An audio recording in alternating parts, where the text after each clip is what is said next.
मित्रों, हमेशा की तरह मैं आज पुनः भविष्य में झांकने की कोशिश कर रहा था। आखिर ये मेरा फेवरेट पास टाइम है। मेरे विचार से 20 जनवरी, आने वाली 20 जनवरी एक लैंडमार्क डे होगा in world history and politics. यह केवल एक नए यूएस के प्रेसिडेंट का इनॉग्रेशन डे नहीं है, परंतु जियो पॉलिटिक्स एंड हिपोक्रेसी की अंत्येष्टि का डे भी है। इसके बाद दुनिया ट्विटर पर ट्रंप के क्रिप्टिक नोट्स से चलेगी। 140 कैरेक्टर के नोट्स में दुनिया के बड़े बड़े फैसले लिए जाएंगे, बड़े बड़े नेताओं की नींद हराम की जाएगी। किसी को पता नहीं होगा कि कल क्या होने वाला है। जिस तरह ट्रंप ने अभी हाल में कनाडा के प्राइम मिनिस्टर ट्रूडो को हड़काया, धमकाया और बेइज्जत किया, उससे आगे आने वाले दिनों का अंदाज़ा लगाया जा सकता है। मेरे ख्याल से with Trump and Musk, Elon Musk and power, अब देशों को कॉर्पोरेट कंपनीज की तरह से एनालाइज किया जाएगा, प्रॉफिट एंड लॉस अकाउंट बनाए जाएंगे एंड उनके टेक ओवर की स्ट्रेटजीज बनाई जाएंगी। So instead of buying and selling companies, it might happen to countries. वैसे भी अब किसी देश से मित्रता करने का कोई मायने नहीं रह गया है, क्योंकि आप एक देश से दोस्ती बनाइए, उसके बाद उसका अगला इलेक्शन होगा और दूसरी पार्टी पावर में आ जाएगी।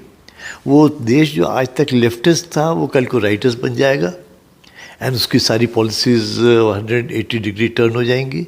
पहले क्या होता था कि रिच कंट्रीज़ फंडिंग करके और पैसे अरेंज करके, सॉफ्ट लोन देके उन लोगों को फंसाते थे या दोस्ती करते थे।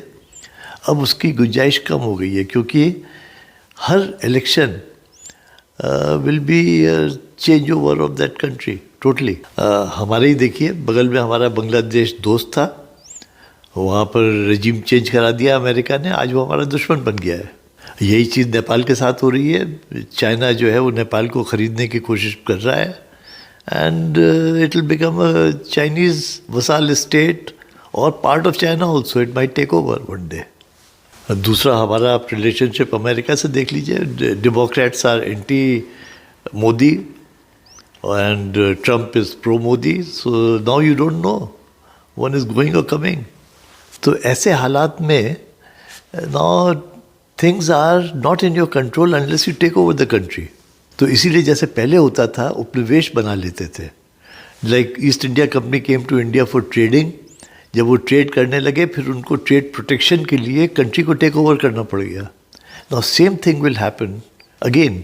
So it is history repeating itself. जो कॉलोनाइजेशन से हज़ारों साल से चल रहा था, सब लोग कंट्री को टेक ओवर ही करते थे। पर ये after second world war changes आए थे, वे दे थॉट कि let countries be independent and we'll manage them. पर उन्होंने 50-60 साल में देख लिया कि it is difficult to manage. So now they will be again going back.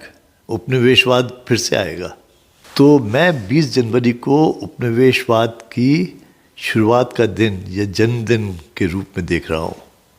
आपका क्या विचार है इस बारे में, अवश्य बताएं। Do you agree with my thoughts और माई क्रिस्टल बॉल गेजिंग? पर आपका क्या सोच है इस बारे में, अवश्य बताएं। It will be a pleasure to know your views. Thank you. Good bye.